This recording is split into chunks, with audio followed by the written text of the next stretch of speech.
Here is a box, a musical box, wound up and ready to play. But this box can hide a secret inside. Can you guess what is in it today?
Hi campers, you're listening to the AFTN Soccer Show on CITR Radio, broadcasting from the University of British Columbia on the unceded Musqueam Territory. 101.9 FM, CITR.ca online, and on the Monday you can get the podcast. What more could you want? I'm Michael McCall. I'm Steve Pander. And I'm Zachary Adam Eisenhower. And if you're listening to this show on the podcast, this is episode 204. And wow, what a busy and hot weekend it has been. For real. Lots of games to take in locally, lots of games to watch online, on your TV. Whitecaps busy in all forms, from under 16, under 18, USL, MLS, you name it, the Whitecaps were playing this weekend. Little bit of a mixed set of results, to say the least, and we're going to cover all of that stuff in the show tonight. Also going to bring you an interview with Andrew Jacobson, and I like the song in Wavelength this week. I'm not sure how many other folk will, but I really like it. Is there a week where you don't like the song in Wavelength? Probably not yet, but once I start running out of my own songs, there's a good chance that there might be. Well, you did let Steve do it once or twice. Yeah, but that was okay. I didn't mind Steve's selections. I have yet to get approval for... You wanted ones in German. It wasn't really going to work very well. Genau. But let's kick things off with a look at Minnesota United and the Vancouver Whitecaps in MLS action. Well, roller coaster of a game. Caps 2-0 up at half-time, despite hardly possessing the ball at all. Then you've got a fight back from Minnesota, and then neither team really looking to win it. So we'll talk a little bit through the game, but just overall thoughts on the match, Zach. It was one of those nights where, was it 2 points dropped or was it a valuable away point gained? And I think you can see it from either way.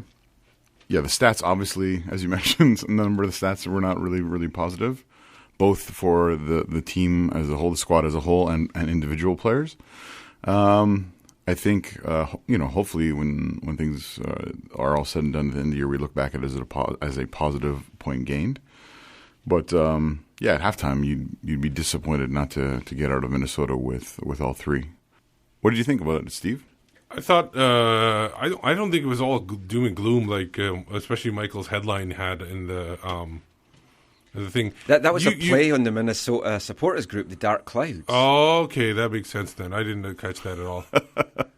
I haven't been following Minnesota at all, believe it or not. They're not really high on the radar. Oh, they should be. Why? I thought it was a decent game, considering if you look at all the missing people, all the missing pieces. You can't expect. Look, this Minnesota team they're not an everyday expansion team. I know they started out like that. Until they got the defense sorted out. Yeah, 18 goals conceded in their first 4 matches. Yeah, and then after that they've been pretty solid, and they beat a pretty, I think, full-strength Portland team, or close to it. It was a strong attacking thing. Yeah. Marius Rovd, or Marius Rovd, because I keep pronouncing his name wrong. I thought it was Rovd, but it's Rovd. Marius told us on our midweek podcast that he kind of felt that they were just going all-out attack and kind of taken for granted the fact that they have to defend as well, not thinking that Minnesota were going to do anything, and they got caught out. Well, the biggest thing, one of the biggest things I think when you look at kind of how they've progressed this year is in their personnel. There are some players they brought in to play key roles that were awful, that were really bad, and that are no longer playing this, that Demidov guy, for example. Yeah, I think there's going to be a lot of changes as well over the summer. That's one of the teams that's going to do big. But and I think they maybe they did a smart thing. Atlanta put all their money in right off the bat, and I don't think they can make any changes really. Probably not. Although you don't know how deep their owners' pockets are. Oh, they're deep. They're deep pockets. But he's also a smart businessman. He's not going to go totally overboard either the first year. Minnesota has room and capability to do stuff. I imagine it's all about them attracting players over there. So let's have a little look through the game. Started off, Whitecaps didn't do too bad to start with, and then they took the lead. A nice move from Brek Shea to pounce on the horrible back pass from Venegas. Well, I say back pass. It was a pass to someone. Well, but it was all started from the efforts of Alphonso Davies, where he took on two defenders and I believe megged one of them. Still 16 as well. But he did lose the ball. He did. Yeah, he lost the ball, but it was his kind of. I think Venegas should get the assist on it. It was his willingness to try things that others won't try. I mean, Davies did look good. And we'll talk about the change of formation stuff after we kind of run through the goals and how the game played out and stuff. But Shea then was in on goal. Shuttleworth came out. Shea tried to go round him. Shuttleworth just took a swipe at the ball. So, question for you right off the bat. Yeah. Should Shuttleworth have stayed on the pitch? Now, yes, there's a new rule that if you bring a player down in the box but you've played the ball, then it's just a yellow card. And if you saw the Seattle-Portland game tonight, Brad Evans took down the Portland player and he was sent off, gave away the penalty, was sent off, swiped the legs away, didn't go for the ball, gave away the penalty and got a red card. And for me, it wasn't that much difference as to what Shuttleworth had done. Yeah, because he didn't really, he tried to play the ball, but he didn't play the ball at all, Shuttleworth. But just for the record, I'm of the opinion that it's always fair to send off Brad Evans. Yeah. I mean, I just want us to sign Brad Evans just because of his tweet earlier in the year. It would just make me so happy. That'll be one of those things we can agree to disagree on. Sign him, but not play him. Like, just keep him on the bench. No.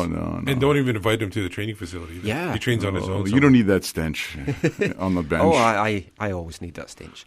But yeah, penalty for the Caps. Up crept Christian Teixeira.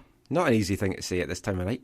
And it was a puzzle. Who was going to take it? I thought they might actually have changed it again and maybe let Shea take it. But Teixeira stepped up, slotted home perfectly. I'm guessing he's our penalty taker now going forward. Did you? One of the things I noticed when I was watching the replay is, of course, Minnesota is sponsored by Target, and if you watch the replay, Target has ads behind the net, and it was almost like his shot was like going to hit one of the Target. I never noticed that. It might be a good thing for penalty kickers. Then to gives you something to aim at. He went low to his left, and Shuttleworth I think went the other way, right? Yeah, as much as he could. Slotted at home, 1-0. Nearly 2-0 just a couple of minutes later. Jordan Harvey having a great chance with a sublime little back heel flick on by Montero. Yeah, it was gorgeous. And Shuttleworth came up big on that one. Made a great save. You hope that Harvey would do a little bit better, but there's nothing really much you can do when he's got a fullback going up into the box. But it was a great run. You have to give Shuttleworth credit as well. That was a good stop by him. I thought Jordan Harvey had a really good game. I know he missed that chance, and I know he's culpable in our first goal. Yeah, I'm gonna. If you go back, disagree with that. I was speaking to someone tonight who was slating him, so he was of the complete opposite opinion and feels that he needs rested. Well, okay, I'm not. Yeah, he's played most of our games. He's played all our games other than the Voyageurs Cup that I can recall. Yeah. So that's a fair opinion. But I felt like defensively he had a number of huge defensive clearances. He put like one of our best crosses of the night into the box in the second half later. That was a beautiful cross. I think it was the best service we had from open play. And then I guess we'll talk to about the goal when we get to it. But he was at least I think partially at fault in that. But yeah, well. 1-0 Caps, or Orlando. I keep wanting to say Orlando just because of Adrian Heath. I don't know what it is. But anyway, Minnesota then had a chance to get back level. Molino was played in, looked like it was offside. The replay seemed to show it was onside, and then just kicked the ball just past the right post. So I let off there for the Caps. It was essentially the rest of the half was Minnesota trying to get back in it, because I didn't feel well, like looking at the possession, basically the whole half was Minnesota. So yeah, it was slanted one way, definitely the pitch on that. I think at halftime it was 23% possession to the 77. Whitecaps. Yeah, that's what it was. That's incredible to give up that amount of possession, but it's what you do with it. But yeah, exactly. And just before the half, they got the second goal, and another created initially by Alphonso Davies. Yeah, wow, brutal tackle on him as he ran through there. I felt like that could have been a sending off. Yeah, I think that was worse than the Shuttleworth thing. Yeah, it's. And he's a minor too, so you don't want to. It should have come. But Shuttleworth was denying a goal scoring opportunity. I understand that, but he was playing the ball. You could also argue as well that it was a last man tackle. Yeah, yes. But Shuttle. But no, somebody would have got in because of the angle and everything. I think they would have said that somebody could have got back and blocked off Davies if that was the case. Yeah, I mean that was probably what they were going for. But the free kick, Teixeira played it in perfectly, and a bullet of a header by TT. Yeah. Tony Chani, who had basically not done very much for that half in an attacking sense anyway. I thought it was another poor outing by Chani, but maybe redeems himself. I was going to say quite a bit with that header. I'm not going to say it's a poor outing, but obviously, yeah, you're right. He didn't leave for much in the attack, but they were able to keep Minnesota at bay in the midfield quite a bit. But the problem, we'll talk about the midfield later, but yeah, I don't think it was a poor performance by him, and he definitely got the goal. It was a great header from him, bullet header. If we see more of that from him, I don't really care how he plays for most of the match if he's going to bury chances like that. But I mean, first goal for the Whitecaps, fantastic. Yeah, but he hasn't been so far. And that's been that is the big issue. And with the players coming back, hopefully soon and being healthy, then you kind of have to look at what players may drop out the team, or again, depending on what changes may be made in the summer, which we'll talk about in a little bit as well. I think for the rest of the season, we're going to be having players come back from injury. Yeah, and hopefully no more falling out. But the Caps, 2-0 at the half, you kind of thought they were coasting, cruising a little bit, but this is the Whitecaps, it's never the same.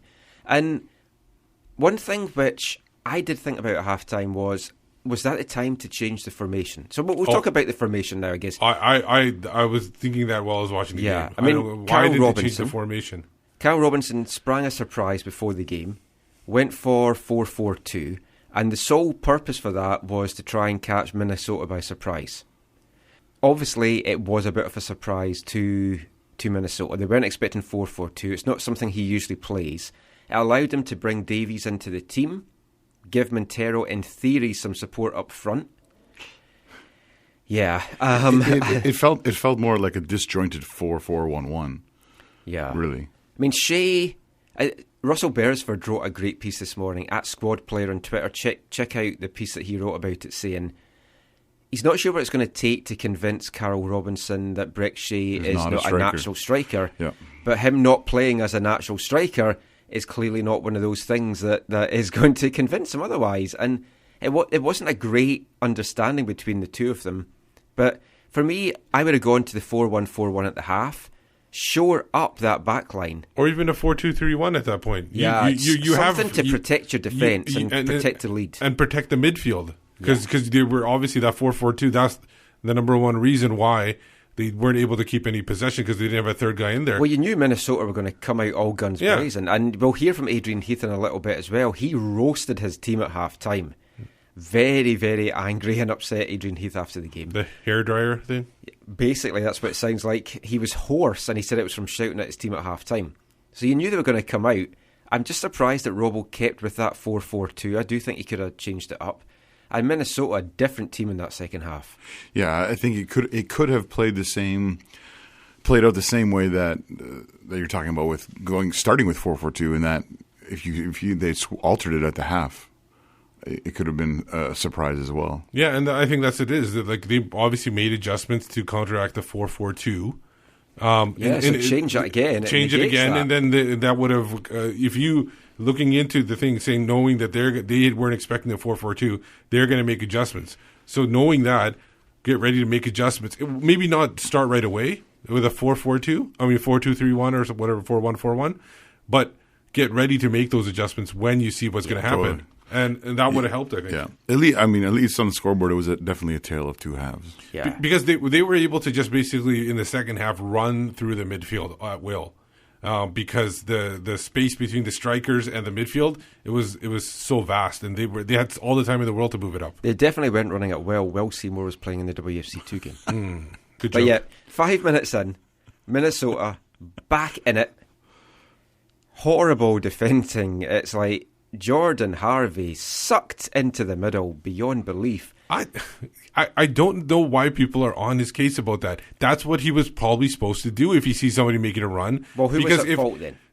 I personally think it was either whoever was playing the wide area, That would be which was Davies, Yeah. or whoever didn't run catch the run across the box, because he ran from one side of the box to his the other. movement was fantastic. And so for that it. was either Laba or Chani Yeah. should have been tracking him. Yeah. And so one of those guys were the ones that should have been watching him. Harvey was watching the guy making a run in front of him. If the ball had gotten into that spot and he had scored, I think it was Molino maybe, or whoever it was, it doesn't make a difference. But if that person had scored, then people would have blamed Harvey for not tracking him into the running box. Yeah. So Yeah. you can't blame Harvey. Harvey did what he was supposed to do. Somebody else should have caught. I think he was a center back too. I think I the don't know. first They goal all scorer. seem to head towards the. I think the they were near saying he post. just stayed up the pitch. You can double check that if you want. I think he was a center back because it was right after a corner or something like that, and they kept possession. So It was well taken. Great Yeah. header in off the ground over Ousted. Not a lot he could do with that. And Minnesota right back in it. And at that point, I basically felt that the Caps were in trouble. Yeah, well, it was Calvo. It was their center back. Yeah. So somebody should have tracked him. Harvey obviously was tracking somebody. It was if that was a plan made, if that was something that they had worked on, it was executed perfectly. Because as soon as he made the run, Harvey sucked in, and the ball went to the far post and was in. I mean, great move. And it's the kind of play you don't see often from the Whitecaps either. But then, just past the hour mark, Minnesota get level, and hard to see who you want to point fingers at in this one. Robbo said it was another defensive breakdown for the goal. I think they weren't expecting the short corner maybe or something I thought like it was that. a nice finish. Even Adrian Heath was like, meh, he kind of hit it. It is what it is. And it's like, okay, you just got your It equalising felt goal. hopeful and speculative, the shot. Yeah. If you want to put anything, maybe they were just sucked too far back into the box. They should have been pushed up once they saw that there was it was a short corner. Also, a lot of sucking in that half from the Whitecaps. Techera also the ball came around the corner from the corner into the middle, and he kind of didn't really stick his ground or whatever, and wasn't able to, made it too easy for that guy to make the pass. Yeah, and then, I mean, went to 2-2, and I thought Minnesota were going to go on then. I just thought they had their tails up, but then they kind of took their foot off the gas. It was really, really strange. Well, then It was the appearance of Ibini. Once Ibini came on, everything was all right. Yeah, and that was an interesting substitution. I think that kind of from when Bernie came on, it felt like it was kind of like a slugfest. Like it felt like it was a back and forth, and it felt like there was chances going both ways. Yeah, I mean, Bernie, we didn't really get much of a chance to look at him last week when he came on against Dallas. 7 minutes, didn't get the ball much, didn't do much. But he looks a difference maker for the Whitecaps in that he offers something different to the team. He holds up the ball well. Good in the air. Yeah. I mean, you watch some games like the Portland-Seattle game tonight, headers going in, and it's like you watch players across the league rising, hitting the ball in, and you think, we just haven't got that aerial presence from our attackers. Yeah. Our centre-backs bring it, Kendo and Timmy, But do even fantastic. But even they don't offer that dynamic header. No. Chani did, but Chani was more like he just got into it. Yeah. But to rise up like that, like a Darren Maddox from years ago Yes. against TFC, a good Darren Mattix, hopefully this is. Yes, and I think the run he made into the box, connecting with Harvey's cross. You can say Harvey's cross was great, or you can say Harvey's cross was just there, and he met the ball where he was supposed to meet it. He basically turned, though, just a good cross that. I mean, we've seen crosses like that go into the box so much, but I mean, he turned that into a great chance. And again, you have to tip your hat to Shuttleworth for a fantastic save. That I think that one could be up for a goal or save of the week. Yeah, it was the best cross of the entire match, I felt, from open play for us. And yeah, it was a nice glancing header. Shuttleworth did well. There's a couple of things about Bernie coming on.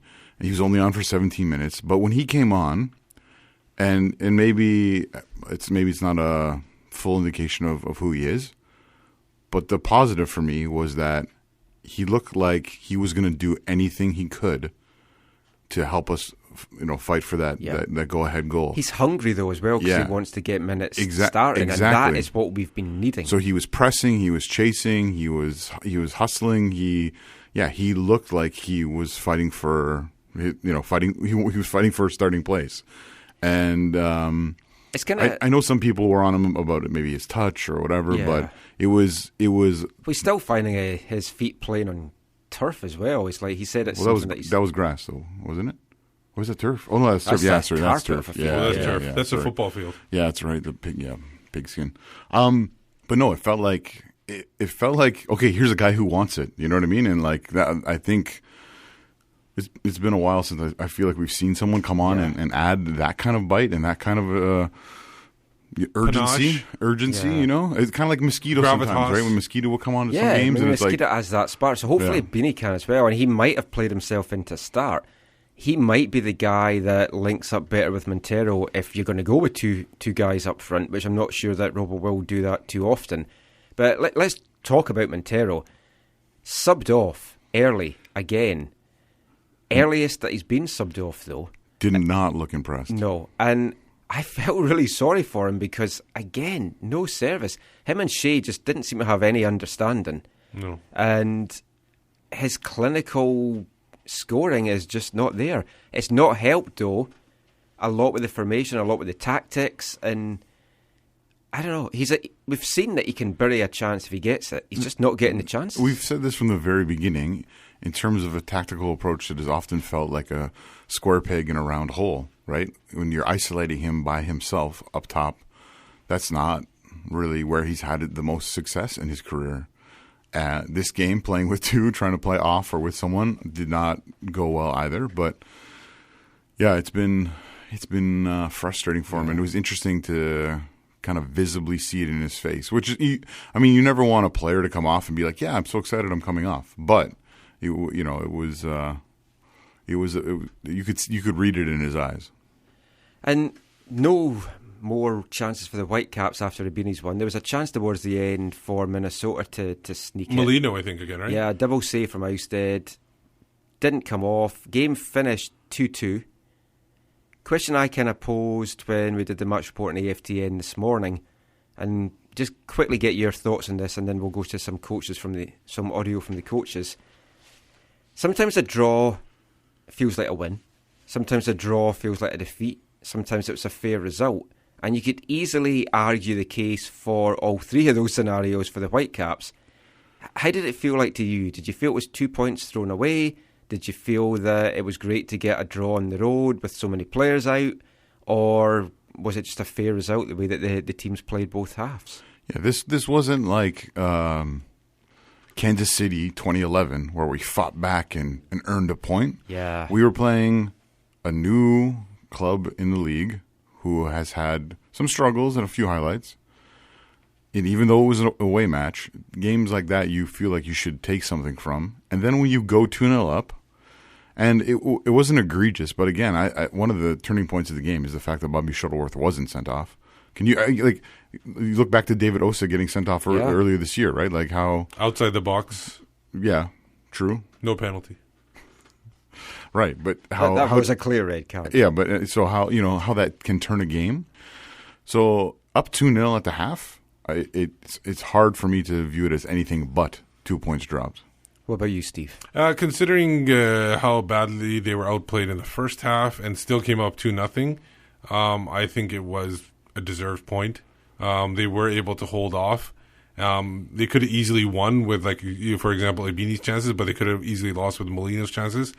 It was an uneven game, sure, but I think you get a point out of the games like that, you're okay with it, and you move on to the next game. You want 3 points out of it, but sometimes it just doesn't work out. And considering what this team is going through right now with a number of starters missing, that would so improve the quality on the pitch. And again, I going back to earlier, I put a lot of this loss of 2 points on the tactics, especially in the second half, because they could have shorted up a little bit faster instead of just and realize what Orlando was going to do coming out of the half. Now, Steve and me went to the wrestling on Saturday night, SmackDown Live, and for the purposes of this podcast, Steve is going to play the face, I'm going to play the heel. So that was his face answer there. My heel answer is, it was unacceptable. To go 2 goals up and then to throw it away, I don't care who you're playing. You have to manage the game better. You have to not let it go in so early on at the start of the second half through defensive mistakes. Shore up the back line, protect the 2-goal lead, do something to do that. I just hope that this is not 2 points lost that really, really comes back to bite them in the ass come the end of the season. So close and so tight in the West that 2 points here and there can make a big, big difference. Just one other question or comment. They mentioned it on the broadcast that Russell Tybert was ill or was not well. Yeah, in the build-up to the game. Yeah, in the build-up to the game, he was feeling good enough to be in 18, but do you think that had a role? He wasn't going to play anyway. Like, Robo had made his mind up that it was going to be the 4-4-2. No, but I mean in terms of at halftime, in terms of adjusting things. Adjusting maybe. Right? Because I think he could have easily adjusted it with who we had. The way that Davies played in the middle. Davies play in the middle with 2 guys behind him. That would have made a difference. Move Shea back to the wing. Yeah, I think, and Shea could have played a little bit more defensively and everything like that. Exactly. That's all it is. I'm not saying that. I'm glad that they got the point because they really. I can say they deserve the point because they just scrapped through it. But they definitely deserves at least a point. But in a way, if you look at the whole game as a whole and how they were outplayed in the first half, the chances that Minnesota missed in the first half and the fact that they scored in the second half, maybe they didn't even deserve a point in that game. So maybe getting a point is a good thing out of this. But here's the thing, though. When you're up on the road 2-0, right? You'd think you'd bring on a player who. That I agree with. I think the main blame in this thing is tactically that they didn't make substitutions, they didn't make adjustments to formations or defensively at all. Right. So, but when you look at in the 7 players on the bench, the number one guy in terms of shoring things up defensively surely is Russell Tybert. I mean, other than Cole Seiler, who's not going to come on. No, it would have been Russell Tybert, but if you had made a minor adjustment and gone to 4-2-3-1, that might have made a difference because at least they wouldn't have been running up the pitch. You would have had Alfonso's great defensively. I have no qualms. I don't care if he's 16-year-old. I have no qualms about him playing in the middle of the pitch in front of Chani and Laba, because you don't have Laba. In fact, running all over the pitch because he got out of position so many times, and that's something we could talk about later. Well, he always does. Yeah, and that's something about later on I'll talk about. So, mixed thoughts from us as to whether it was a good result or not, and kind of mixed reactions from the coaches as well. Carl Robinson was quite upbeat about the game, disappointed, but kind of felt it was a fair result. Adrian Heath, as we alluded to, was kind of fuming. So let's hear a little bit now from both coaches.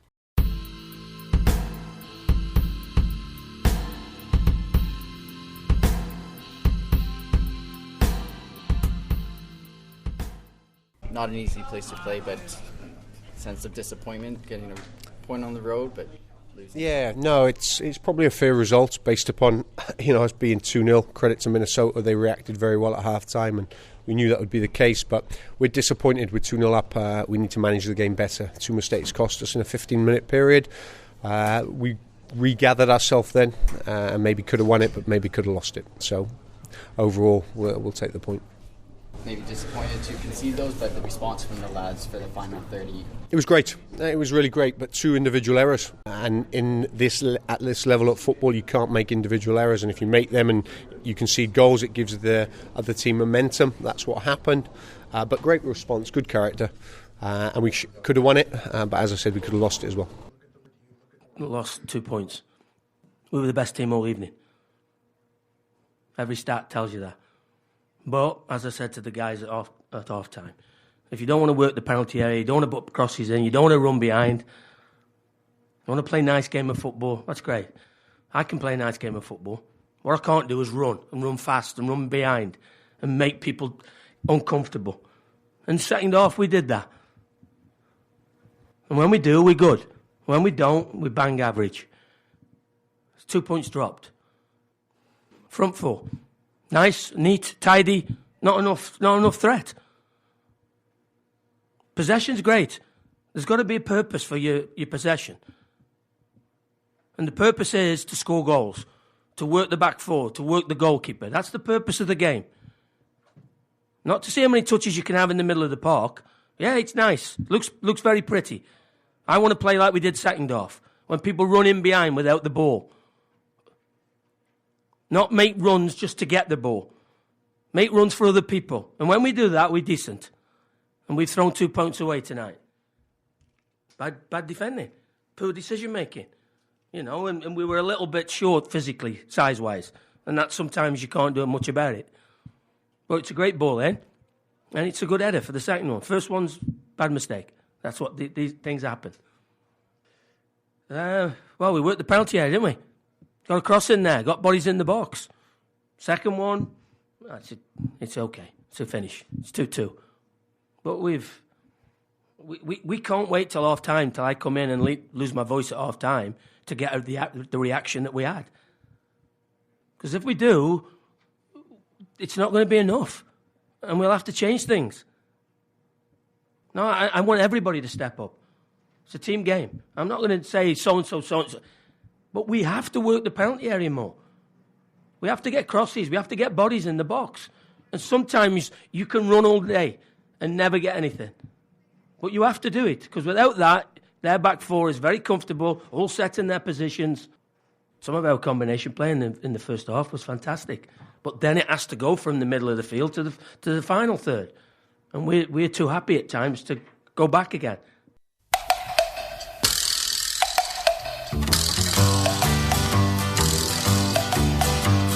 It really doesn't matter if it's raining or it's fine, just as long as you've got time to PLAY.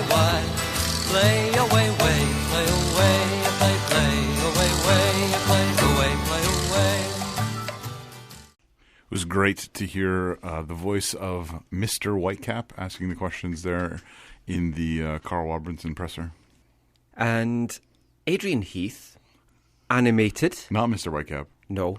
I can't wait for him to come here in September. I'm hoping that they don't have the coach doing it outside their own locker room. I hope he comes in for the main press conference room, because he seems fantastic. Lots of lovely long pauses there between answers. There was a couple of questions in there that I cut out, which I didn't emphasise the length of the pauses. That was how long these pauses were. So the last thing we want to say about the match for now, I was at the WFC2 game. So I was coming home, listened to most of the first half on the radio, listened to Pete Shad calling the game on 1410, came in, watched the last 15 minutes on the TV, watched the start of the second half. It was about 15 minutes to go, so I thought, I have to get to the wrestling, so I'm just going to go in the car, listen to the end of the game on the radio. Got in the car, switched on 1410. Pete Shad and the Whitecaps commentary had been bumped for a Vancouver Canadians pre-game show. Which is stupid. They bumped an actual live broadcast of a major league match for some chat about minor league sport. And the pigskin was on the other station or whatever, yeah. That's understandable. Yeah, I mean, I get that. Not to me, but I understand. Whatever. You have your bias about every other sport. I except do for get this one, why the lines. I have my bias, you have your bandana. It's okay. But for me, if TSN are going to bump commentary like that, it kind of shows you how much importance they place on football. And it's for a pre-game show too. Yeah. Ridiculous. Totally unacceptable, and I really hope the Whitecaps speak to them about it, because for me it's a disgrace. Yeah, and I'm hoping that there is a new sports radio station coming in, and maybe they'll take this sport a little bit more seriously. It'd be nice, and be able to put them on, because you have two stations. And you're bumping Vancouver Canadians who have 19. Nobody even heard of these players. It's like put the pre-game chat on the online, which is where they moved the commentary. And they're short-term players who are going to be here for one season, and they're going to move on to the next level. These are players that have been here for a couple of years, and you bump them, and in the end of a game where the 2-2 game, it's not even like it's a 5-0 game where they go, okay, now we have to cut it off and we'll go to the next one. Ridiculous. You're 100% right. It's just there was a lot of upset people. So, that's our rant of that over. I want to have a little chat now kind of about the defensive side of things. A little bit of a breakdown, obviously, with a couple of the goals. But on the whole, the defence has played a lot better. But it is a makeshift defence. We learned this week that Kendall Waston's had an operation on his hand. He's going to be out. Returns to training in 3 weeks. And what folk need to understand is, just because you return to training, it does not mean that you're going to be able to play in 3 weeks' time. It could be 4, 5, 6 weeks. He is training well, and he's doing a lot of running around. And we're going to have an interview with AJ in a second, and he kind of audio bombs it, which is always good fun. But he is at training, so he's keeping himself fit. He's doing a lot of bike work. But hand injury wasn't what we were expecting when we knew that he had the hip injury as well. So he should be back in training 3 weeks, but it might be 4 or 5 weeks before he plays. And that could mean that AJ now is going to be the starting centre-back for the next month or so.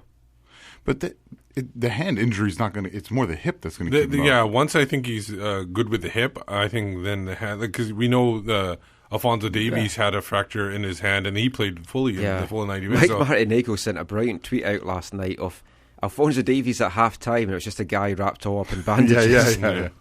Because he'd been kicked so much. Yeah. But... I mean, Kendall's going to be out for at least 3 weeks. Let's look at it that way.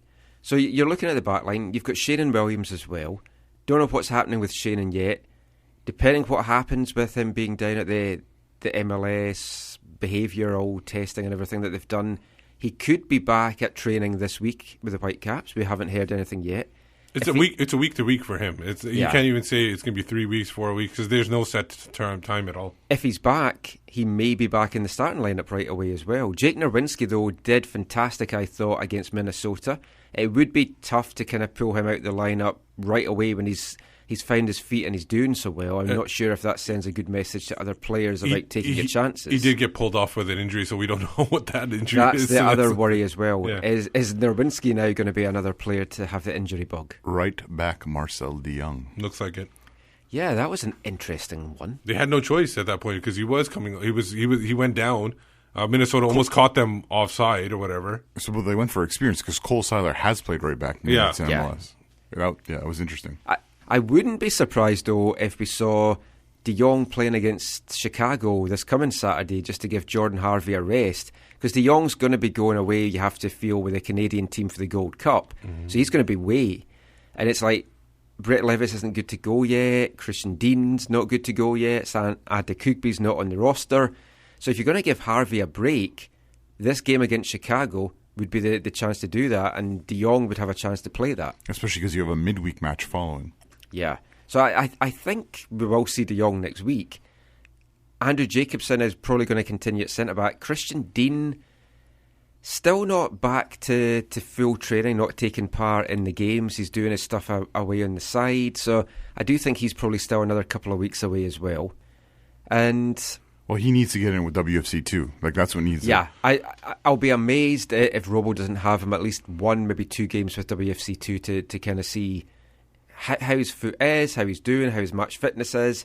And that, for me, that's definitely the thing to do. Put him in maybe with Francis de Vries, who's the guy that's maybe pushing a little bit for the contract, but he's just coming back from injury as well. Mm-hmm. So more likely he would be in beside Sam DeWitt.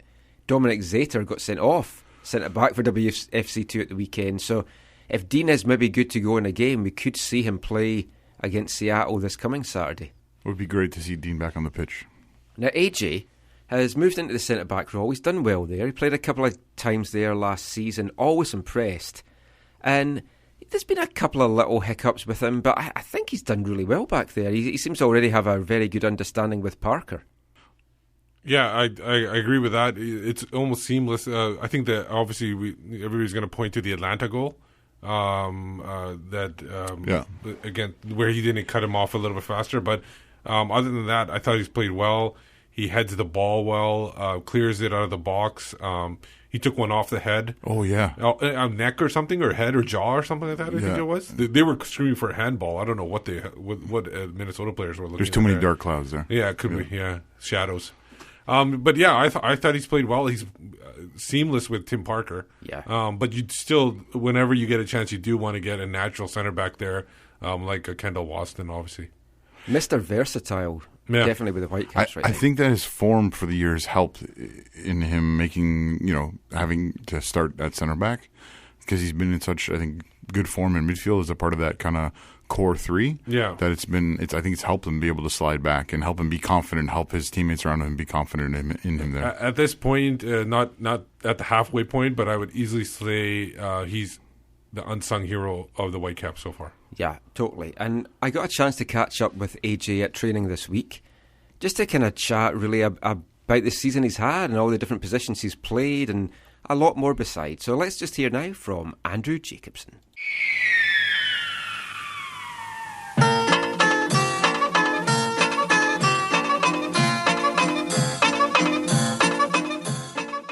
AJ, it's been an interesting season sort of for you particularly. You've played a number of different positions. Mm-hmm. How easy is it for you just to adjust to all these different positions that you're being asked to play? You adjust your mindset building up to the week. So, I think it's been a bit easier because the coaching staff has allowed me the time to kind of, in training, adjust how I'm going to be playing. But besides that, it's just, they require a little bit different things, but more or less, when you're in the center of the park, whether defense, midfield, it's not that different. Now, you were kind of known more for like the DM role in the 4-2-3-1. The change of formation, the 4-1-4-1, it seems to have just given a new lease of life to the team. And you in particular, it just seems to have kind of freed you up a little bit. You just seem playing a lot more freer and seem to be... You've always looked like you're enjoying it, but you just seem to be happier out there. Yeah, I mean, it's a little... when you play that 4-2... It's a bit more rigid. You gotta, be very careful in that holding mid spot, and play the 4-1-4-1. It does allow, some more freedom to the players. I kind of grew up as an attacking midfielder, so I think naturally that's how I think. Although most of my career has been a holding mid, so I definitely enjoy it. That's for sure. And defensively, we saw it when you first made your centre back appearance for the Caps last year against Houston. Fantastic game. Every time you've been called upon in the centre defence, you seem really natural in there. A lot of players, I know, when they get older, they kind of maybe change positions or whatever to kind of just elongate their career a little bit. Is that something you'd consider, like switching to a defensive role? I'll address that when I get older, Yeah. Long way to go.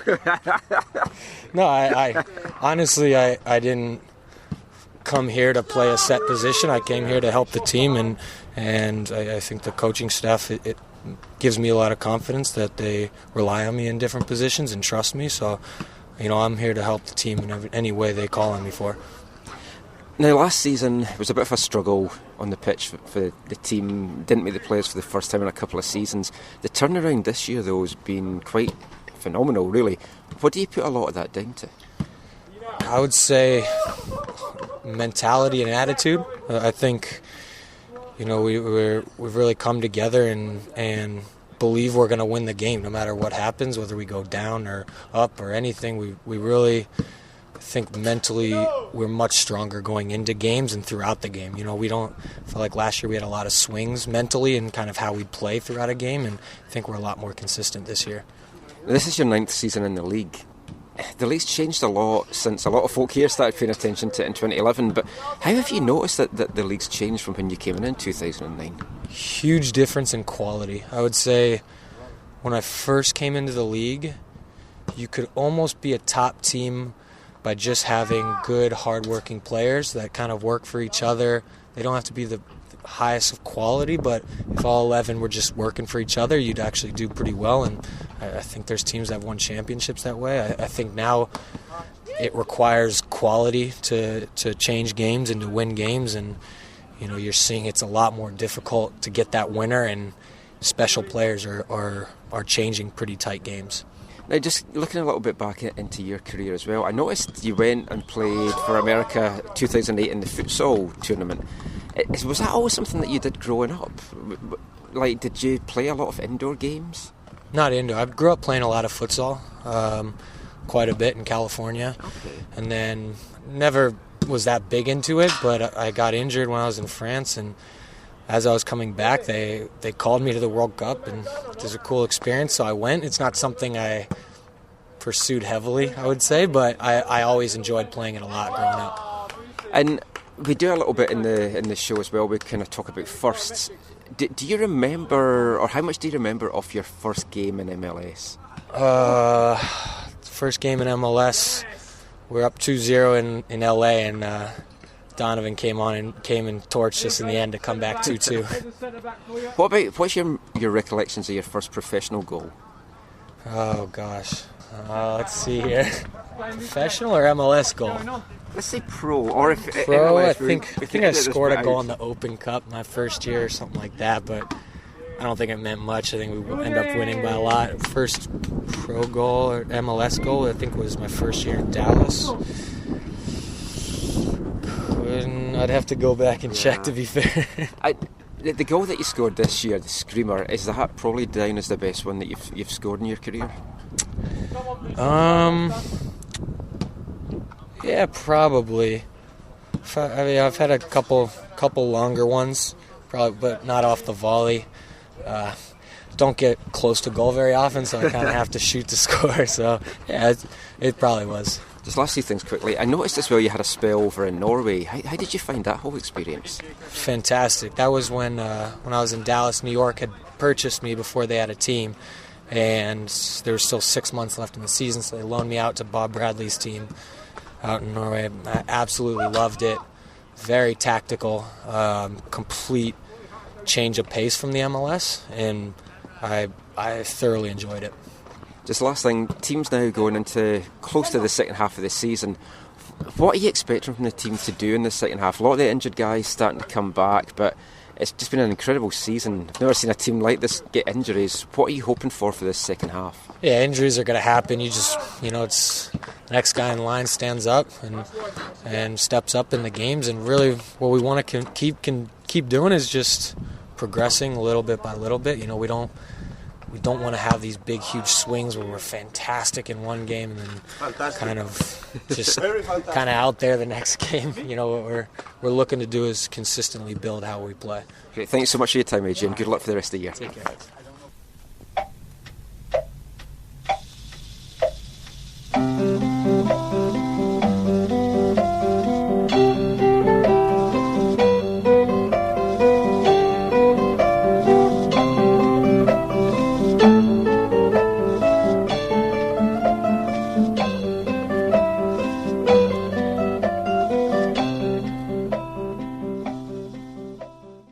Andrew Jacobson there, talking all things Whitecaps, futsal and a lot more.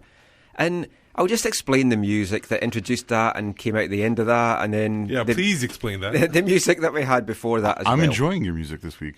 I was very saddened this week because the UK lost basically a huge part of anyone my age or even a little bit older and a little bit younger, our childhood.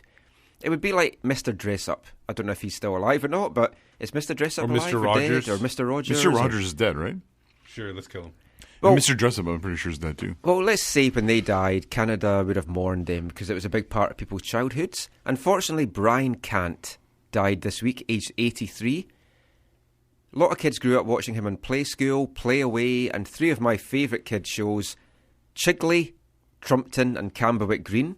So we're just paying a little homage to him tonight. He introduced the show before the music at the start, and we've got a couple of songs from him during the show as well. But enough of that. Yeah, an update for Mr. Dress-Up. Eric Coombs, he is dead. Okay. 2001. Yeah. Good to confirm Rest that. in peace. So, back to football chat. Andrew Jacobson. Yeah, Andrew Jacobson had a good game, as we mentioned. And it's moving forward. We don't know what's going to happen. We're going to talk about the Chicago game at the end of this week's show. But last thing for this section, do you have any major concerns about the defence right now? It's just the lack of depth, I think. Aside from sick bay? Yeah. That's the only issue. If everybody was healthy, I would have no concerns about it at all. Yeah, it is concerning. It's nice to have a player like AJ who can play in the center of defense. But, we're very, very, very thin. Yeah, I think I know the summer transfer window is coming. I know in the past I've said that I don't think they should get a center back because they need to just wait till everybody gets healthy. But maybe if you move somebody on, like a Cole Seiler maybe a Christian Dean, then you make some space and bring in another center back that could. When you say move on, do you mean permanently or on permanently loan? or loan or either or, just to move him off the roster in order to make room? Because I think there's other spots they can also. I think use Cole somebody. Seiler needs to go out on loan to play because we have to see what he can do, and he's not getting fully tested at USL, or if he is, that's kind of worrying because he's not been doing very well at USL play this season. So I'd like to see him go out on loan. You've got a couple of guys in the USL team, Francis de Vries and Sem DeWitt, pushing for MLS deals, but I don't quite think they're at that stage just now. They're not close yet. I mean, Zach, would you bring in a centre-back just now, knowing that even once Kendall is back, you've got Kendall, Timmy, and Christian Dean, we don't know how he's going to be health-wise, how fragile he's going to be, and you can't always rely on AJ to drop back when we possibly need him in the middle of the park. Yeah, I don't think it would be shocking if they tried to bring in some depth, some help at the center back position. There was that talk of that. I think it's died, but that talk of that former Celtic center back. Oh, Effie Ambrose. Right. That talk is dead, right? Haven't heard anything about it for a long, long time, and he got signed with Celtic, had a bit of a nightmare in the Champions League, although it was against Barcelona, so you can possibly forgive him for that. And then went on loan to Hibs, did well at Hibs, and he's an experienced guy, but there hasn't been talk about that at all for months. And a guy that was linked to centre-back this week was Perkis. Oh, no, are you serious? Yeah. Damien Perkis? Yeah. Please no. The He just got released. He just got released from somewhere. Yeah. Please Whitecaps, no. I think it was Nottingham Forest, and I think they bought out his contract, which Toronto also bought out his contract. Yeah, there's reasons why. Yeah, there's a trend here of clubs are wanting to buy out your contract. Not good on the pitch, and I don't think great off the pitch. I don't know where that came from. It was Glass City tweeted out an article that was linking him to 3 clubs. I can't remember the third one, but the other one was Legia Warsaw. Yeah, in Poland. Yeah, I think he should go to Poland. That's the right decision. I genuinely think Robbo will look at bringing a centre back in. Yeah, I would. That sounds. And I think he would more like a veteran, so it could possibly even be a veteran that's he could even trade just on a 6-month contract. And you could trade somebody from within MLS too. Possible. One of the problems with Damien Perkis when he was in Toronto was his cap hit. It was not.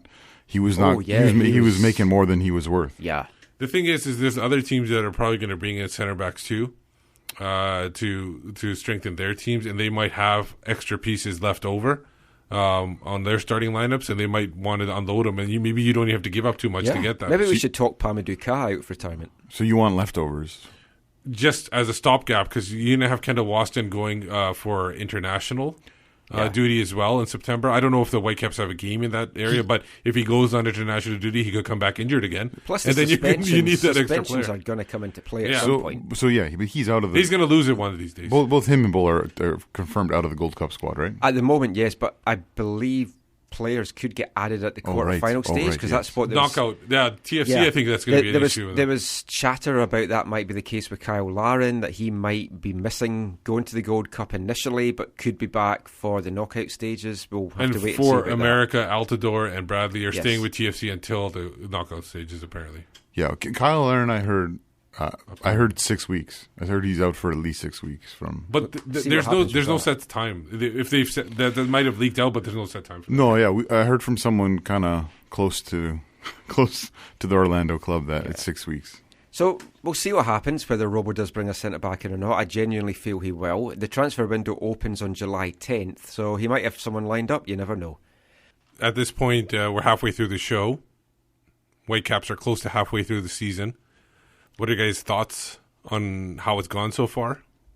If you look, they've played 15 games. They're like a lot of the other teams are already at the halfway mark. Yeah, we got 2 games in hand. I think us and 3 actually on KC at the top. Yeah. It is basically the halfway stage of the season. It's just the Caps haven't reached their one yet.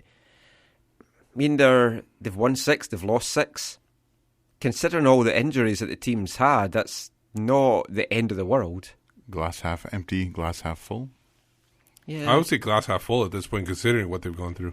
I think, they're sitting in 7th just now in the West. But if they win all their games in hand, they're top. Big if there, but I think with when you look at most football leagues around the world, most football clubs, you need to win at home and get some results on the road. We've dropped some points at home. so far, but we've managed to also pick up some points on the road. So that's been it's kind of balanced out, I guess. Yeah, the waveform, it really hasn't been too bad at all. I mean, if you want to look at some positives, there's play of Alphonso Davies. He's been fantastic when he's been on. That's done well. Breck Shea, I think, has been a fairly pleasant surprise, really. Yeah. Obviously, I didn't expect much from him. He's impressed me more than I thought. I kind of thought his star had waned and we weren't going to see much of him, but I think he's been okay. I especially when he plays the wing. When he plays up top, he's not that much there, but wing definitely. The defensive play, I mean, that's been the big turnaround this team. Very impressed with Kendall Waston, how he's dealt with having the armband. He's calmed his play down. He seems a lot more mature. Timmy Parker's been excellent as well. Shane Williams, before he had his issues, no, on the pitch he was fantastic. You can't knock Williams for what he's done on the pitch in a Whitecaps jersey. Nowinski looks a very capable backup. So, I mean, the defence has been good. And, of course, they switched to the 4-1-4-1 formation, which has just worked wonders and kind of freed up so many players like AJ, as we talked about earlier. Yeah, it's hard not to see the defense as being a positive this year. It still feels like we're still struggling. It feels like to score goals. We don't have no one is taking that kind of bull by the horns. And yeah, I think they've been unlucky a few times, a few games, especially for example the DC United game, running into the keeper there, and then Minnesota they had a couple of chances in open play, they couldn't get it. But overall, I think open play, they just have been unlucky, but they've made up for it in the set pieces. That they've dominated in that. Yeah, it's been interesting because in previous years it was like the other way around. So yeah, set pieces were for putting the ball into row double Z or whatever. And this year it feels a little bit more like, wow, we're producing more of them. And I know there's a stigma attached to that like, oh, if you only score from set pieces, the rest of your football is poor. But I don't think. There's been, I think, some really positives to how we've played, especially starting with that stretch when we had the 4 games on the road. Yeah. Very impressive. Quick question to you guys. Which of the, you were talking about the home games, you got to win those out. I actually give them a pass on the Dallas game, the draw, because of what happened that week. But the other 3 games where they draw points, the loss to TFC, the loss to DC United, and Philadelphia Union. And the draw against Philadelphia. Which one was the most disappointing to you guys out of those? Well, on an emotional level, losing to Toronto is obviously the most disappointing. On a tactical and mind level, I think the Philadelphia, take the heart out of it. The Philadelphia game should have been moved, or I don't.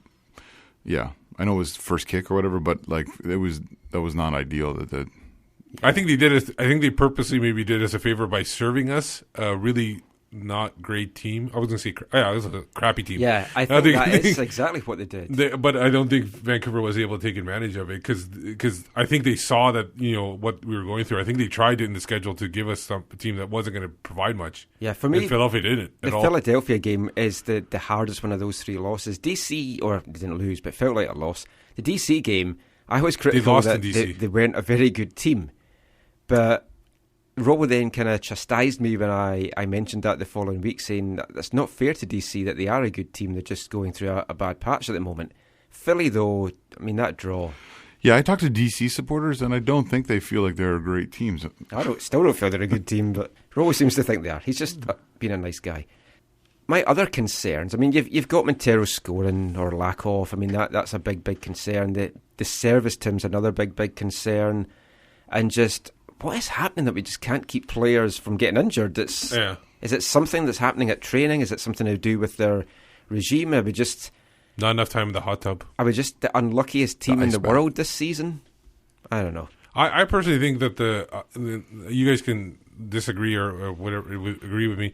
I think the main problem for this team has been the midfield.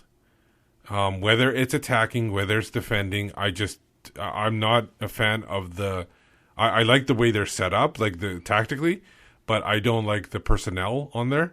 I think you can having, for example, Tony Chani and Matthias Laba. You can only have one of those guys on there because neither one can push the ball forward and get the passes forward. I'm sorry, I know Laba. There's a lot of fans out there. I don't see it in him. I see sometimes him getting out of position more than I personally sometimes feel that Chani should be the lone guy at the back, and it should be two other people up top on the 4-1-4-1. I don't want to beat a dead bull, but I think what you talk about, what our issues are, it comes back down to designated players. So our good friend Slamo, would say to what you just said, Steve, that Laba's fine, but not as a designated player. And I think we have two of our designated players really should be TAM players at the most. And I think that's where one of the biggest shortcomings is. And I know we haven't had Jordi Reyna. I know there's guys who haven't been able to contribute in the ways they want. But he still isn't a designated player. He's a TAM player, but, yeah. I mean, there's all the rumours, and we haven't really talked about this on the show yet, so this is a good time to talk about it. All the rumours are that Atiba Hutchison is going to be coming in. And those rumours came out of Turkey too.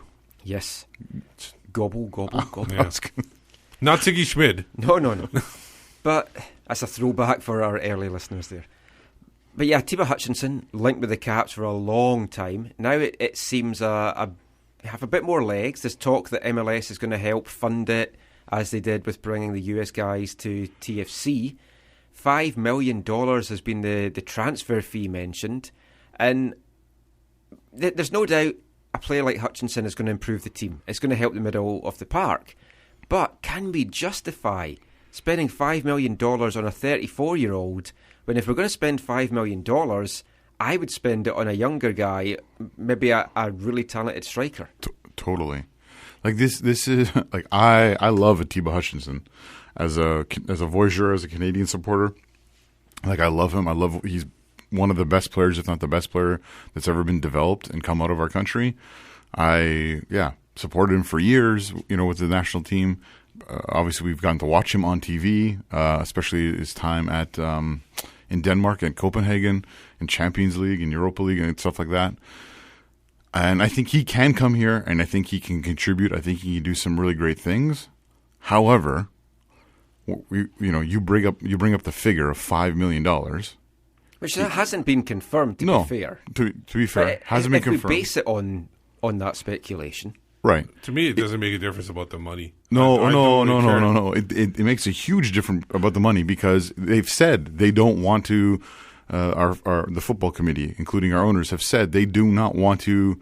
They're not planning on spending big money. So if they are going to spend a reported $5 million on Atiba Hutchinson, although MLS will meet a big chunk of that, right?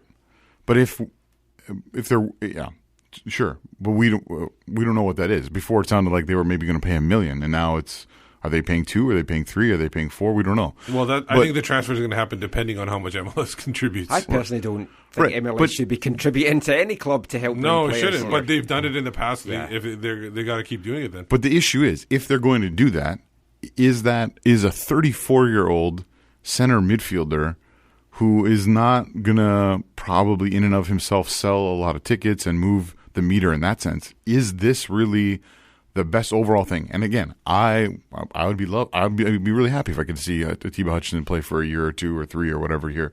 But is that really the best thing for the club in the overall bigger scheme of things? Well, it feels weird. It feels. Yeah. He's the type of player the Whitecaps need. You want to get a guy who's 29 or you're okay with a 34-year-old Atiba Hutchinson. He's the type of the player the Whitecaps need. Somebody that can push the ball up, somebody who can create and link up the back to the front. And if that helps the Whitecaps win the games, that will sell tickets.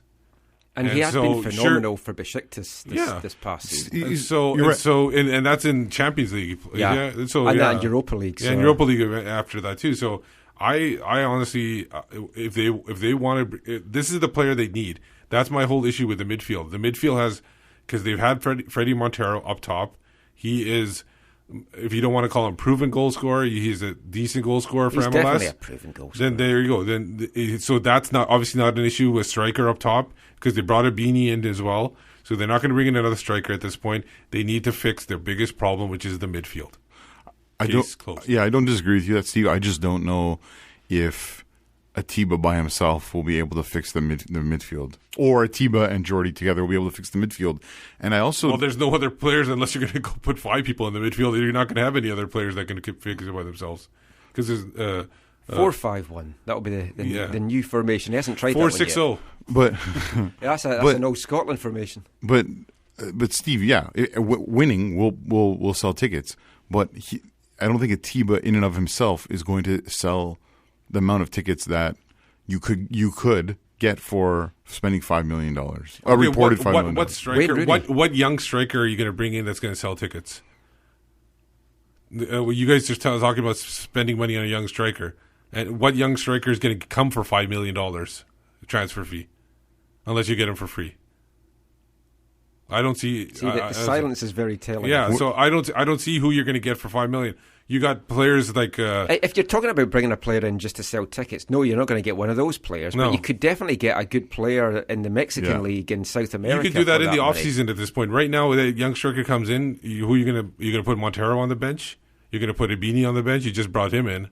Well, that was actually something I meant to mention. We were talking about Montero. If he continues this lack of goal-scoring form, do you bench him? He's a designated player. The onus is kind of on you to play these guys. But if he's not performing, at some point you have to bench him. So you're saying Hurtado coming back on? Hurtado could be back in a couple of weeks, yeah? Yeah, he's not going to get benched, I don't think. Can you imagine Whitecaps Twitter if Freddie gets dropped for Hurtado when he comes back? That would be fantastic. So if they bring in Atiba, can the Caps still keep on the books Chani, Laba, Jacobson, Tybert, McKendry? All very similar positional players. You have to feel that there has to be some movement there. Yeah, there has to be movement. They can easily move somebody like a guy like Tony Chani. Yes, he's on a high ticket, but other MLS teams would be interested. They can move him on for something else. They can loan out players if they need to, which they were talking about before. Well, McKendry would be another prime one to go. Yeah, because like Seiler, he's a guy we need to see him play regularly. And you were talking about Bustos too before, that he could go out alone. So there's a lot of players that can be. There's always a lot of moving parts in MLS. The roster spot's not the concern. You're right. They've been talking a lot about. Bravo, I think, has talked a fair bit about. Okay, we would like to have our young players be playing more at a competitive level. The bigger concern to me is it's always felt like there's no cap space to. Well, you have to remember, if they do bring Atiba in the summer, he's only going to count $275,000 towards the cap. Right. So for the rest of this year, that's not a big issue. You can then easily buy down, which is what started all this chat, Laba or Shea, to have them as a TAM player instead of a designated player to free up the spot for Hutchison. And then I think it's $275 that counts towards the cap. Yeah, so that's not much to work on. Like, they don't need to work the numbers too much if they do that. So literally, that's like moving on Tony Chani. Yeah, okay. Yeah. So I mean, they could definitely make it work for now, but then at the end of the season, you're going to have to move some of these guys on anyway. And of course, we don't know whether Montero will be here at the end of the season. And so, a couple of questions. One, Steve, you were talking about how you kind of would like, if Atiba did come, how you'd like to see them play. Can you walk us through that, like, holistically, formation wise? No, I'm not a coach, so I don't know. But okay. if you take the 4-1-4-1, yeah, where you could easily be alongside a Reina up top in the 4-1-4-1 and have Laba behind him. I think that would be where Chani's playing just now. Yeah, that would be way more dynamic than what they have right now. And then Jacobson can be off the bench as your fourth midfielder coming off, and that would be a set lineup at that point. I don't think anyone argues that'd be more dynamic. I definitely don't. That's why I was saying that's the best option. Definitely don't think that Hutchison won't improve the team. I just don't like what Zach said. I just don't like spending that money on a guy of that age. So we threw out a Twitter question today, just asking for people's thoughts, hopes, and concerns at this point of the season. And boy, did that blow up. We had so many replies. We'll try and get through as many of them as we can just now. And then I'll throw it to you two, and you can maybe just quickly give your thoughts. So no big comments on this. 343 at Just Caps Things. He said his thought is Andrew Jacobson is essential to the team. His concern is Davies' health. And his hope is the Whitecaps survive this 5-game stretch that's coming up. Definitely a key time of the season, and the team has struggled in the summer before. Davies' health, any concerns about that? I don't know. He seems to be resilient. If you fracture a bone in your hand and you're able to play a few days later, he's resilient. He seems a tough kid. Yeah, and I think they do need to protect him a little bit because of the fact that it seems like people are getting on him, and it's not really it's not really they're attacking him. It's that they just don't know what he's about to do. And so they just, just comes in, they're not sure where he's going, and they just put the foot wrong, the opposing team. New AFTN writer Austin Sweeney at OzSweeney4, his big concern is the repeated dismal possession stats, which we talked at the start of the show. I think the game ended yesterday, 26% the Caps ended with possession. Almost 27. But as long as the team stays healthy, Austin says, and gets healthier, he feels it will be okay. We have had home games with 51% possession. I know. It had got a lot better. And hopefully yesterday was just an anomaly of going back to the past. Whitecaps Forever at H. Crump says his love-hate relationship with the Caps isn't being resolved anytime soon. Feels they're a Jekyll and Hyde team. Vancouver Armada, he says, talking about what isn't of concern may be easier in the time allotted to us, because there does seem to be some concerns from a lot of people, judging by some of these tweets. El Canico says, given Kinnear's firing and Robbo's record of 44 wins, 44 defeats and 32 draws in comparison, possession stats, injuries, no bench, transfer window, he just got a lot of concerns just now. I don't really think Robbo's record is a big concern, but maybe ask us at the end of the season. Well, Sunderland sounds like they're interested from that one article. Oh, and I never saw that. Oh yeah, he's being linked to Sunderland. Oh, interesting. I think is Klinsmann also one of the there's a few Ask people about that on Tuesday. Trev _Trev Fresh. This is one for you, Steve. He feels there's a lack of delete chants at games. Oh. That's a wrestling one. Oh, it's wrestling. Oh, I thought it was something else. Oh, I was wondering why you were laughing so much. Sorry, yeah. Lorenzo Benetti. He's a good guy. He would love to hear our thoughts on the style of play that the Caps are doing just now. We're getting points this year, but there's low possession. So many goals are coming from set pieces. Is that sustainable? Is it acceptable? I definitely think it's fine. I mean, it's great to see that turning around, but we are heavily reliant on it. No, it's not sustainable. They need to get more goals from open play. I don't have an issue with the way they're playing right now, because that kind of play will help them get goals from open play. It won't be like where they set them up, but they will be able to take advantage of defenders when they press on them. I mean, they've worked hard at training on set pieces. It's been fantastic to see, and it's really starting to pay off, and we're getting delivery from a number of different folk, and we're getting a number of different folk finishing it. But you have to get goals from open play, and it's just not happening. Jordi Reyna, I kind of feel that we're all putting this on him now. Robo's talking about how it's going to be and like a new player coming in. Everyone's like, oh, can't wait till Reyna's back. Wait till we see the team when Reyna's back. This is a lot of pressure we're putting on a guy based on a couple of pre-season performances where he did look something special. Don't forget the YouTube highlights. Oh, yes. Prairie Caps says, something we touched on there, considering the astronomical amount of injuries, is it actually to Robbo's credit that we're still at 500 with 6 wins and 6 defeats, and that we're not actually suffering some more?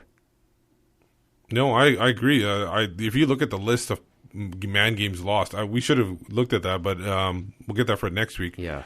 But it's astronomical. You look at other teams' injury list; it's not even close to being what the Whitecaps have. It's good to know that we're at the top of the man's games lost table. Yeah. You'll like this one from Ronan T. Allen. He doesn't feel that we're going to improve unless our midfield can string together more than 3 passes in a row. There you go, yeah. Good man, Ronan, that is. At Football Snob, he's content with our first half of the season, especially considering the injuries and the squad turnover, etc. And I think a lot of people are waiting to see what happens in the second half. El Canico again says he's wanting to see what we're able to do in this July transfer window. Can we fill the holes that the injured players have left? But it's not so much filling those, because these guys are going to be coming back. By the end of July, barring no more injuries, we should have pretty much a full team apart from possibly Bolaños. But again, we've had no official confirmation how long Bola is out for. But if you got Bola, out of all the injuries, I'm least concerned about that one, only because of the play of Teixeira. Because he stepped it up right now, and hopefully he's able to keep it going at this pace. because he was definitely the main difference yesterday. Another one from Ronan T. Allen.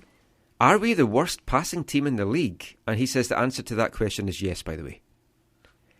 Well, there's no need for us to answer. Yeah, our passing really has let us down a lot of times this year. And that's mostly through the midfield. But we're not having the possession to get a chance to pass. So, I mean, it goes kind of hand in hand there as well. No, percentage, we're not very high either. There were some bad stats from the game yesterday. Oh, yeah. Thick UBC, he's asking, is Robinson the man to take this team forward? He thinks the squad is fairly strong, but that they're being mismanaged tactically. Before you comment on that, Chris Corrigan, AFTN writer, says that the article about Robinson linked to Sunderland it's a betting thing. It's about the odds or who they think. Yeah, so folk get linked with things all the time. Barry Robson was one of the favourites to take over at East Fife at one point, which I would have dearly loved. That would have been fantastic. That would have been awesome.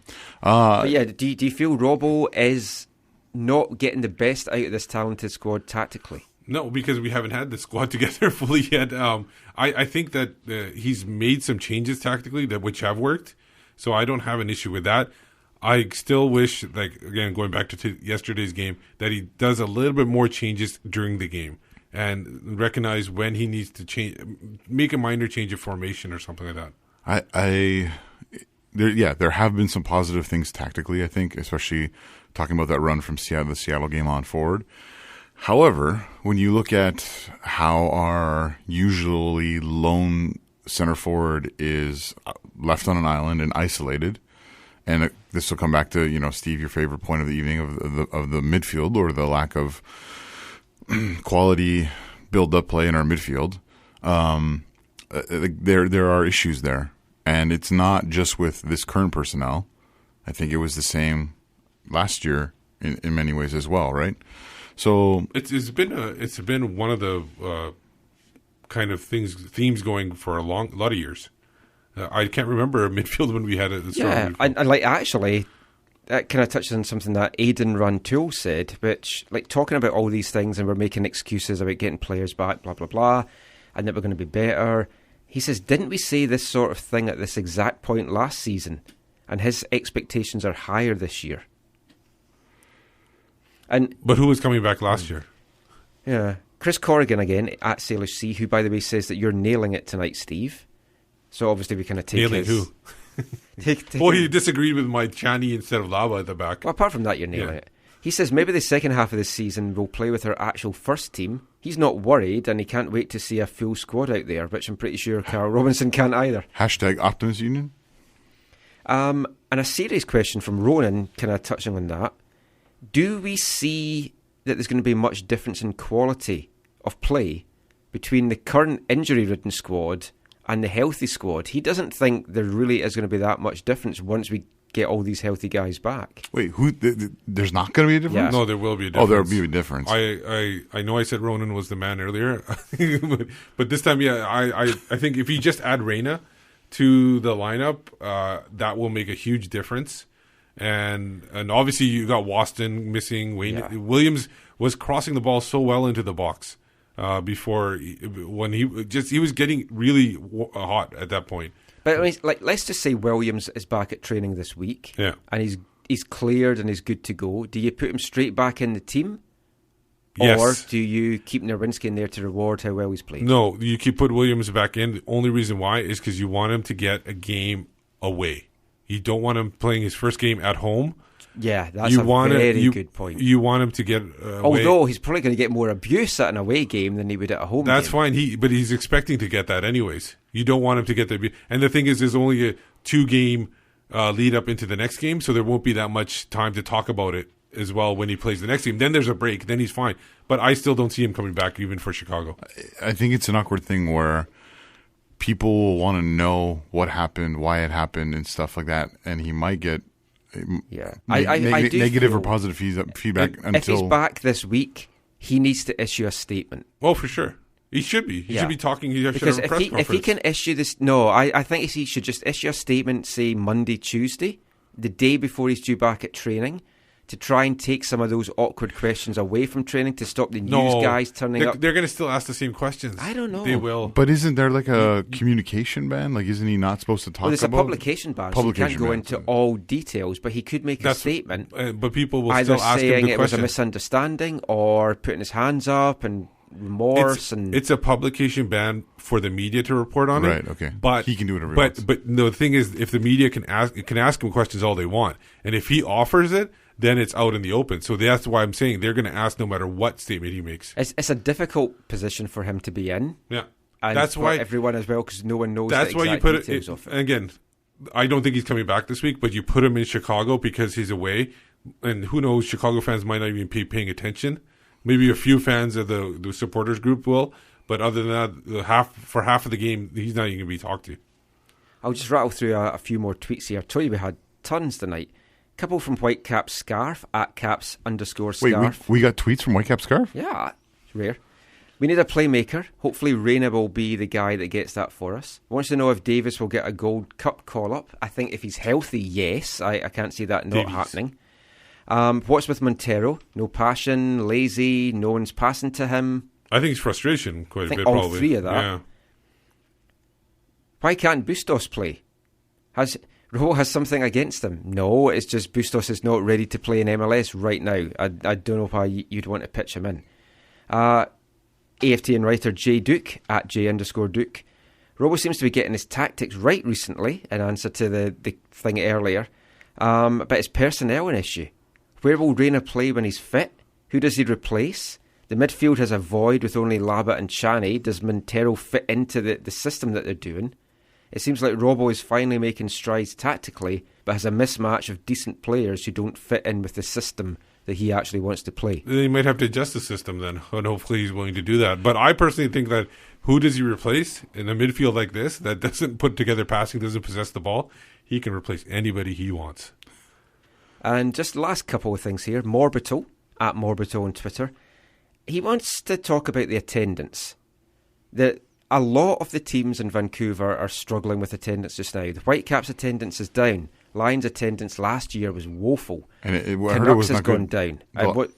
I didn't see what it was last night, but I heard it wasn't. Yeah. It wasn't great. I think the Whitecaps are probably the least got to be. I know they'll be concerned, but out of the three, they're the least concerned because I don't think their attendance is that far fallen. There's not as many sellouts as there was last year, but it's still a good attendance. Yeah. It's I think there's been still one, steady. maybe two this year. So he says the sports demographics in Vancouver, they're kind of changing a little bit. You've got a lot of folk that's living out in the valley now as well, and maybe they're not coming in so much into town. No, it's kind of hard to see. And I'll speak on my thing. I just don't feel like for example, WFC2 teams in UBC, I don't even want to come to them because you get all that traffic because they shut down half the roads coming in, and then it's just too much of an issue to come all the way out here sometimes. Even downtown, if like yesterday, I took me an hour and a half to get in. It was a Saturday to come all the way from here, and then you have to pay for parking. Luckily, I got free parking yesterday, but you have to pay for parking too. Wait, how'd you get free parking? Oh, there's ways. Okay. I'll tell you off air. Okay. Because I don't want anybody else getting it. So we'll kind of wrap the chat up there. Just a couple of quick things. Van City Villa wants the Vampire ad soon. Yeah. And Morbito wants us to play some George Michael for some weird reason. He's a big George Michael fan, but maybe it's because he has faith that the Whitecaps are going to come back and do well this year. But talking about music that we're playing, it's time for my favourite section of the show. It's Wavelength time, and we're quite up to date with this one. We're going back to 2011. A song from a great English band called Art Brut. Fantastic lead singer in Eddie Argos. Check them out if you haven't. Seen them live a lot of times. This is from their fourth album, Brilliant Tragic. And it's a story about school days.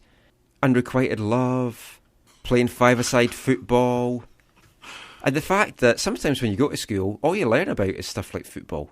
So this is Art Brut with Martin Kemp Welsh, Five-a-Side Football Rules.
we heard the wonderful Art Brut with their song Martin Kemp Welsh Five-A-Side Football Rules from their 2011 album Brilliant Tragic.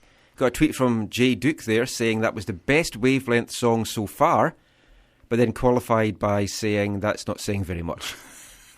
We've got another Art Brut song coming up in a few weeks' time called St. Pauli, so that's one for my German friend to my left here. So, a few more things to talk about just before we wrap up this episode of the show. I want to talk about WFC2 briefly. They had a fighting 2-2 draw against OKC Energy on Saturday up at Thunderbird. Biggest crowd of the season at Thunderbird. 700? 729. And it did look a good crowd, so they had a special event for some of the local residents as well, which I do feel they should try and tap into the students and the local residents up there just a bit more to try and get them out. Yeah, if you want to do that, just say you've got free beer. Everybody will come in then. But it was a good performance. They fought back twice. They survived the last 13 minutes going down to 10 men with Dominic Zater sent off. Meyer Bevan made his debut for the team, looked quite lively. So they're at home this coming Saturday. Canada Day spectacular. Langley massive. Langley will be out in force. And I don't know if they're putting on any Canada Day celebrations. They've not actually said anything yet. Hopefully they do. I don't know. Now, what a giant cake. I'm sure they will. I don't think... what time is the game again? It's a 3 o'clock kickoff. Yeah, they won't have fireworks because that's too bright. I'm going for a 15-0 Whitecaps victory to tie in with the 150 celebrations. I was initially going to go with 150-0, and then I thought that's not realistic. No. Let's go with 15-0 instead. What time is it?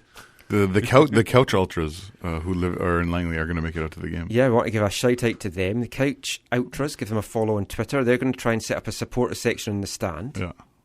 So get along, join them, get some songs going. You also have the residency. Yes. Now, a residency week is kind of now expanding to a residency 10 or 11 days because I put it on hiatus for 3 days because it's just been so busy this weekend trying to fit everything in that we've had to do, all the matches we've gone to. So we're starting that up again on Monday. And 2 big playoff games. Both the 16s and the 18s, their fate is in their own hands. Yeah. Comfortable wins, or just wins really, in their final games on Monday, and they're going to be through to the playoff stages. But they're playing the tough. Stages. I think the U16s are definitely playing their toughest opponent. They're playing the LA Galaxy, who did lose 4-2 against Houston. Yeah. So depending on who is that, the real score, or is that the score in the feed? Is that I thought it was 2-2. I was tweeting out about that because that's what the stream said. If you can't trust the stream, what can you trust? I don't know. And then the 18s are playing. They're in for a tough one. They're playing the 4th ranked overall Real Salt Lake, Arizona. Yeah, and they've lost to them, you said, in the past. But both the 16s and the 18s top their groups. Yeah. If they win with the goal difference that they've got from their opening wins, they're going to both go through. And this would be the first time that both teams have gone through to the last 8 in the knockout stages, which would be phenomenal for the programme. Yeah, and I think, like I said, they have a chance. Like we talked about last week, you don't know because none of these guys play each other that often, so you can't really compare and contrast. So when you have a team coming from different areas, when they show up in the same tournament, anything can happen and they can pull it. Like you said, who thought LA was going to lose to Houston? Yeah. 4-2 especially. So this could be like something that maybe LA's not as good. Maybe they have players going... Whitecaps beat Houston 3-0. So. Yeah, and maybe LA's got players going to college, or they're not with the team anymore. Injuries, anything could be possible.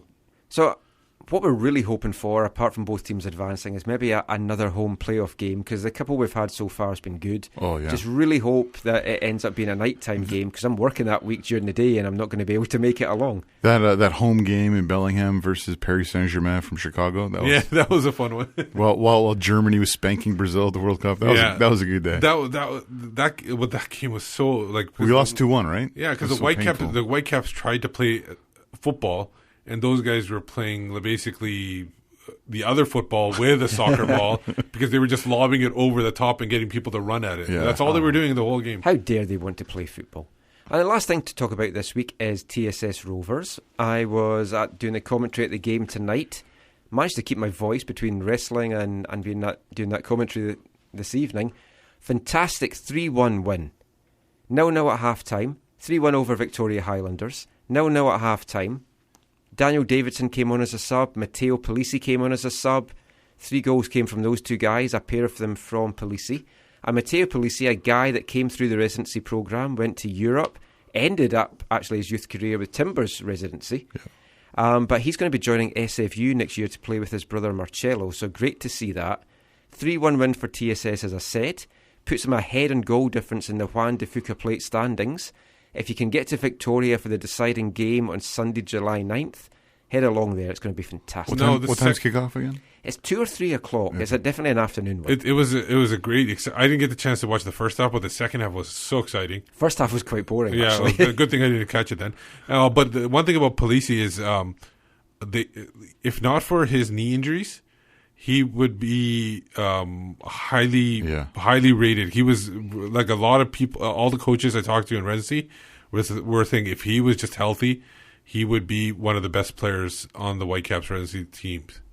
So hopefully he can turn this around and be one of those late bloomers that nobody expected to be, and be a big player for Canada or whoever else he plays for. He's dyed his hair blonde as well, following in the footsteps of Montero and Hurtado, but actually scoring. So that's a good thing. I know the result wasn't positive, but shout out to Swan Guardians and their donor on Friday night for the little smoke, little flares, little banner. It was good times. It was fantastic, and sadly the stream missed it because they had technical difficulties and it shut down and they missed the thing. But you can get your photos up on AFTN. Anyway, that is it for this episode of the show. Thank you so much for listening as always. And just before we go, gents, let everyone know where they can find you online. You can find me on Twitter at WhitecapsBeat. On Twitter, it's at Zachary AM, and I'm a part of the Movement Curva Collective. I'm Michael McCall. You can find me on Twitter at AFTN Canada. Read our stuff away from the numbers, aftn.ca. I'm also the Whitecaps beat reporter for MLSsoccer.com, so check my stuff out on that. And this podcast is brought to you in conjunction with bcsoccerweb.com, your one-stop site for all your local, national and international news and links. Visit bcsoccerweb.com every morning and get all the news you need to know. We've got a lot coming up on AFTN this week. We're finishing up residency week. We're going to have Steve's ones to watch for the under-16s and under-18s. So check that out. And we hopefully will have another podcast coming out towards the end of the week. A preview podcast for the Chicago game. So until then, as always, thanks for listening. Take care. And mon the Caps.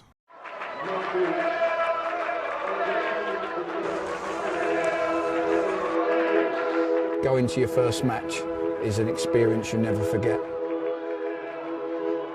The atmosphere of what's going on around the pitch looks beautiful, and you always look and go, wow, I'd love to play here one day. If you get the bug, it's going to stay with you for life.